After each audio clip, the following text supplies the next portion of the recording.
Perhaps we all want to leave this world with a good report. There may be some who would try to malign and give us a bad report. But we would still hope, surely, that someone would think of us well. I wanted to read this letter by Sir Tobie Mathew concerning Sir Francis Bacon. And I would say the qualities of the man.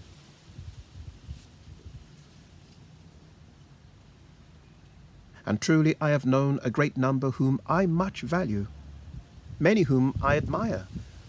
but none who hath so astonished me, as it were, ravished my senses, to see so many and so great parts which in other men were wont to be incompatible, united, and in that eminent degree in one sole person. I know not whether this truth will find easy belief. The matter I report is so well understood in England that every man knows and acknowledges as much, nay, have been an eye and ear witness whereof. Nor if I should expatiate upon this subject,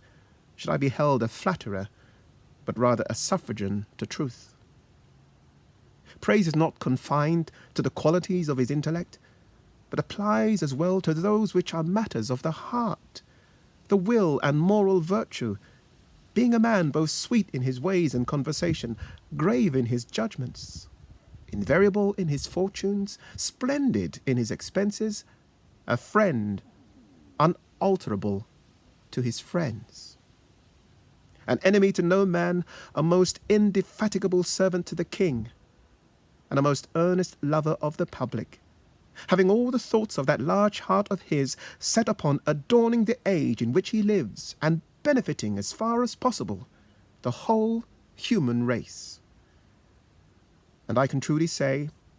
having had the honour to know him for many years, as well when he was in his lesser fortunes, and now he stands at the top and in the full flower of his greatness, that I never yet saw any trace in him of a vindictive mind, whatever injury was done to him, nor ever heard him utter a word to any man's disadvantage which seemed to proceed from personal feeling against the man,